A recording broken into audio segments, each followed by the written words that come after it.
देवों के देव महादेव बहुत प्रसन्न होते हैं और दुख दारिद्र्य को दूर करके मनोवांछित फल देते हैं। इस व्रत को करने वाला व्यक्ति अंत समय में शिवलोक को प्राप्त होता है। अंत में श्री सूत जी महाराज बोले कि अब मैं आपको आपकी इच्छा अनुसार कथा भी बताता हूँ, अतः सब लोग ध्यान पूर्वक श्रवण करें। एक समय विदर्भ राज्य में एक ब्राह्मणी रहती थी। वह रानी की सेवा करती थी और उसका पति देवव्रत नाम का ब्राह्मण था, जो कि राजा की सेवा करता था महल में। और अब थोड़े दिन बाद रानी के एक पुत्र हुआ, उसका नाम धर्मगुप्त रखा गया। ब्राह्मणी चूंकि रानी की सेवा करती थी, तो वो साथ ही साथ धर्मगुप्त को भी पालने का काम करने लग गई। वो धर्मगुप्त को भी संभालती थी, उसको भी खिलाती थी, उसके भी सारे काम करती थी। और वो जब धर्मगुप्त को काम करती थी, उसको खिलाती थी, तो बिल्कुल उसी स्नेह और ममता से खिलाती थी जैसे एक माँ अपने बेटे के साथ जिस स्नेह और ममता से उसका कार्य करती है। अब धीरे धीरे राजकुमार बड़ा हुआ, तो वो ब्राह्मणी को अपनी दूसरी माँ मानते हुए उतना ही आदर देता था, क्योंकि ब्राह्मणी भी उससे माँ के समान स्नेह रखती थी। तो वो राजकुमार भी अपनी माँ मानता था उनको, और वो ब्राह्मणी को गुरु माता कहता था। अब चूंकि वो इकलौते राजकुमार थे, तो जल्दी ही उनको युवराज भी घोषित कर दिया गया राज्य का। और कुछ समय बाद ब्राह्मणी के भी एक बेटा हुआ, उसका नाम उन्होंने शुचिव्रत रखा। तो राजकुमार धर्मगुप्त जो था, वो शुचिव्रत को छोटे भाई की तरह ही प्यार स्नेह से रखता था, उसकी देख रेख करता था। और शुचिव्रत राजकुमार धर्मगुप्त को बड़े भाई के जैसा मान देता था, उनकी सब बात मानता था, उनके साथ रहता था। ये सारे इस तरह से चल रहा था। ब्राह्मणी भी दोनों बच्चों को समान रूप से अपना बेटा मानते हुए दोनों पे समान रूप से ममता लुटाती थी, और इस तरह से उनके दिन निकल रहे थे। पर उस राज्य का मंत्री जो था, वो बहुत ही कुटिल था। वो राज्य हड़पना चाहता था, तो वो रोज कुछ न कुछ षड्यंत्र करता था। परंतु ब्राह्मण देवव्रत जो था, वो राजा का बहुत विश्वास पात्र था, और वो राजा के लिए बहुत ही यानी निष्ठावान था। तो वो उसके कोई भी षड्यंत्र को सफल नहीं होने देता था मंत्री के। तो इस कारण से वो मंत्री रोज ब्राह्मण के काम में टांग अड़ाता था, उसके हर काम में मिनमेक निकालता था, उसको परेशान करता रहता था, जिससे वो ब्राह्मणी भी थोड़े से दुखी रहते थे। अब एक बार क्या हुआ कि उनके जो पड़ोसी शत्रु राजा था, उसने राज्य पे आक्रमण कर दिया। अब वो जो कुटिल मंत्री था, जो कि गद्दी हड़पना चाहता था राज्य की, उसने सोचा कि अच्छा अवसर है, यदि मैं सामने वाले शत्रु राजा को सारी जानकारी दे दूं, तो हो सकता है कल वो ही मेरे को गद्दी पे बिठा दे।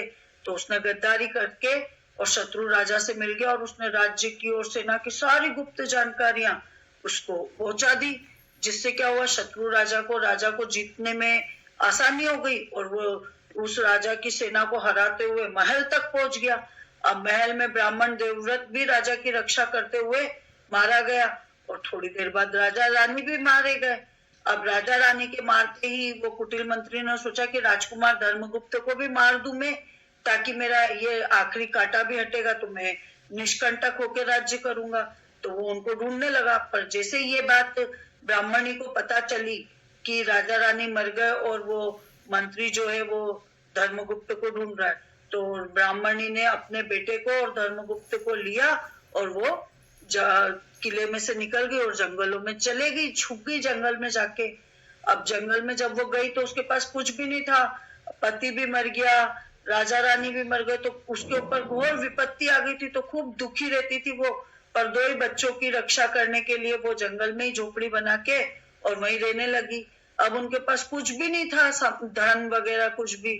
तो कभी तो वो भिक्षा मांग के खाते थे, कोई पास के गांव में जाके भिक्षा मांग के लाती थी वो ब्राह्मणी, और कभी भिक्षा नहीं मिलती थी तो पेड़ों से फल फूल तोड़ के और वही खा के और अपना और अपने बच्चों का निर्वाह कर रही थी। इस तरह से वो अपने बच्चों को पाल रही थी। वहीं पास में शांडिल्य मुनि का आश्रम था। तो एक दिन उसको जैसे ही पता चलता ब्राह्मणी को, तो वो अपने दोनों बच्चों को लेके, दोनों पुत्रों के साथ शांडिल्य मुनि के आश्रम में पहुंच जाती है, और मुनि को दंडवत प्रणाम करके और अपनी दुख भरी कथा सुनाती है कि मैं फला राज्य के यानी विदर्भ देश के राजा में का बेटा मेरे साथ है, और मैं वहां पे उनके बेटे को पालती थी। इस तरह से सारी बात बताती। तो ये सुन के उनको ऋषि को दया आ जाती उसके ऊपर। तो वो ब्राह्मणी को एक उपाय बताते हैं कि तुम ऐसा करो कि 1 वर्ष तक प्रत्येक पक्ष की तेरस के दिन यानी प्रदोष के दिन व्रत करो, भगवान शंकर की पूजा पाठ करो, तो भगवान शंकर की कृपा तुम पे होगी और तो तुम्हारे सारे दुख दारिद्र्य दूर हो जाएंगे और तुम्हारा जीवन सुखी कर देंगे भगवान शंकर।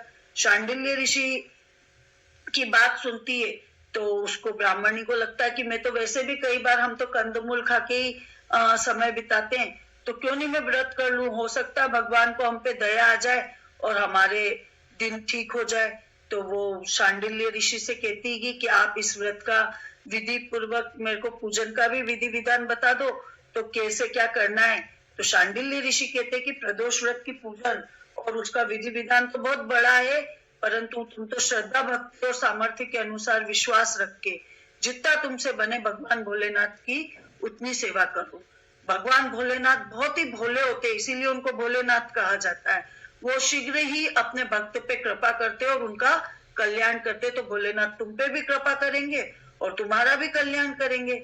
ऐसे शांडिल्य ऋषि जब वो ये बात कहते हैं तो ब्राह्मणी उनके वचन पे बहुत ही विश्वास रखते हुए श्रद्धा भाव और सामर्थ्य से व्रत आरंभ कर देती है। कि अब सूत जी बोलते कि हे मुनीश्वरों, अब आगे की कथा में जो आपको बता रहा हूँ वो ध्यान पूर्वक सुनो। थोड़ा समय व्यतीत होता जाता है तो ब्राह्मण वो रोज भगवान की शिव जी की कथा करते हैं, पाठ करते हैं और इस अभिषेक करते वगैरह, उनकी पूजा करते। तो थोड़ा समय व्यतीत होने पे ब्राह्मणी का छोटा लड़का एक बार तालाब में स्नान करने जा रहा था, तो भगवान शंकर उनसे प्रसन्न हो चुके थे।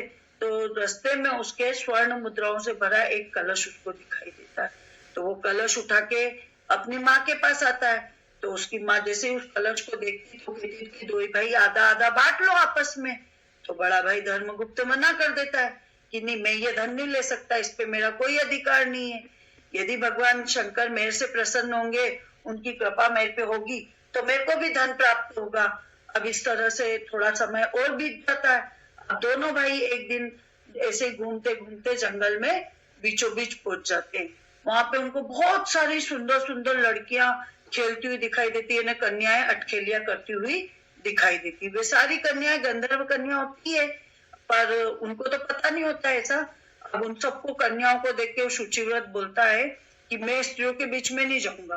तो ऐसा कह के वो तो वहीं दूर एक कोने पे रुक जाता है। अब बड़ा भाई धर्मगुप्त उन कन्याओं के समूह में पहुंचता है, वो पता लगाना चाहता है कि ये है कौन, यहाँ कैसे आई, क्या कर रही है वगैरह। अब वो धर्मगुप्त चूंकि राजा का बेटा होता है तो वो बहुत सुंदर दिखाई देता है। तो उन गंधर्व कन्याओं में भी जो एक कन्या थी जिसको कि आप यूं कह सकते हो कि उनकी नेता थी या उनके राजा की बेटी थी, वो आगे जाती और उससे कहती कि आप कौन हो और इस वन में आपका आगमन कैसे हुआ।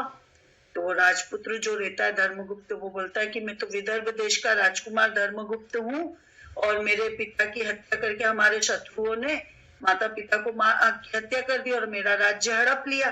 तो मेरी गुरु माता जो है वो मुझे और उनके पुत्र को लेके यहाँ वन में रह रही है, तो हम तो यही वन में रहते हैंगे। अब आप अपना परिचय दो कि आप कौन और आप यहाँ इस वन में इस समय क्या कर रही हो इतनी सारी आप कन्याओं के साथ में। तो वो गंधर्व कन्या बोलती कि मैं विद्रवक नामक गंधर्व की पुत्री अंशुमति हूँ और मैंने अपनी सूक्ष्म बुद्धि के द्वारा आपके मन की भावना जान ली कि आप मेरी तरफ आकर्षित हो रहे हैं, आप मुझ पर अनुरक्त हैं और ऐसे ही मेरा मन भी आपको देख के चंचल हो रहा है, मेरा मन भी आपकी तरफ आकर्षित हो रहा है। हो सकता है ईश्वर ने हम दोनों को एक दूसरे के लिए ही बनाया हो, इतना कहती है। और वो गंधर्व पुत्री जो रहती है वो अपनी मणिमाला निकाल के अपने गले में से और राजपुत्र के गले में डाल देती है। अब तो राजपुत्र बोलता है कि हे सुमुखी यानी सुंदर मुख वाली, मैंने तुम्हारा प्रणव उपहार प्रेम से स्वीकार तो कर लिया, परंतु मैं बहुत निर्धन हूँ, तो मेरा और तुम्हारा विवाह कैसे हो सकेगा। तो अंशुमति बोलती कि हे राजपुत्र, आप कोई चिंता मत करो, मुझे ऐसा विश्वास है कि मेरे माता पिता आपको देखेंगे तो बहुत प्रसन्न होंगे और वो विवाह की स्वीकृति भी दे देंगे। आप कल सवेरे यहाँ आना, मैं भी मेरे पिताजी को लेकर आऊंगी, आपसे मिलवाऊंगी। तो इतना सुन के राजपुत्र उस गंधर्व कन्या से विदा लेके वो भी चल जाता और गंधर्व कन्या भी चल जाती है। अब वो राजपुत्र यानी आता है घर और घर आके अपनी माँ को सारी बात बताता है। तो और दूसरे दिन वो राजपुत्र भगवान शिव जी की पूजा करके अपने भाई शुचिव्रत को साथ में लेके वापस वन में उसी जगह पे जाता है। उधर वो गंधर्व कन्या अंशुमति भी अपने पिता विद्रवक को सारी बात बता के और उनको साथ लेके वहीं जंगल में आती है। गंधर्व राज जब जैसे उस राजपुत्र को देखता है तो वो बहुत प्रसन्न हो जाता है और वो ये कहता है कि तुम ही मेरी पुत्री के लिए योग्य वर हो और श्रेष्ठ वर हो, मैं तुमसे अपनी पुत्री का विवाह करना चाहता हूँ। और वो गंधर्व राज उसकी पुत्री का विवाह उसके साथ कर देता है। चूंकि वो राजपुत्र होता है तो गंधर्व राज वो बात समझते हैं, तो वो उसके साथ दहेज में खूब हीरे मोती सोना चांदी हाथी घोड़े लाव लश्कर दासियां वगैरह खूब देते हैं और साथ ही साथ उसको एक वचन भी देते हैं कि तुम यदि अपने शत्रु को परास्त करना चाहते हो तो मेरी सेना को लेके तुम अपने राज्य को वापस प्राप्त कर सकते हो। तो राजकुमार धर्मगुप्त को भी लगता है कि मेरे पास यदि सेना हो तो मैं वापस से सेना से के साथ आक्रमण करके अपना राज्य वापस प्राप्त कर सकता हूँ। तो एक दिन वो क्या करता है कि अपना राज्य वापस प्राप्त करने के उद्देश्य से ब्राह्मणी और शुचिवत के साथ शिव जी की पूजा करता है और शत्रु पे आक्रमण कर देता है शिव जी की पूजा करके। अब शिव जी की कृपा से उसको विजय प्राप्त हो जाती है और जो उसका शत्रु राजा था और वो उसका मंत्री जो था कुटिल मंत्री, उनको वो मार के और अपने राज्य पे पुनः अपना अधिकार कर लेता है। अब गंधर्व राजा ने तो अपना वचन पूरा करके धर्मगुप्त को वापस से विदर्भ देश का राजा बना दिया। धर्मगुप्त जैसे ही राजा बनता है तो वो जो छोटा भाई होता है उसका शुचिव्रत, उसको वो अपना मंत्री बना लेता है और उसकी जो गुरु माता होती है उनको राजमाता के पद पे सुशोभित कर देता है और इस तरह से वे भगवान शिव जी की कृपा से सभी आनंद से रहने लग जाते हैं।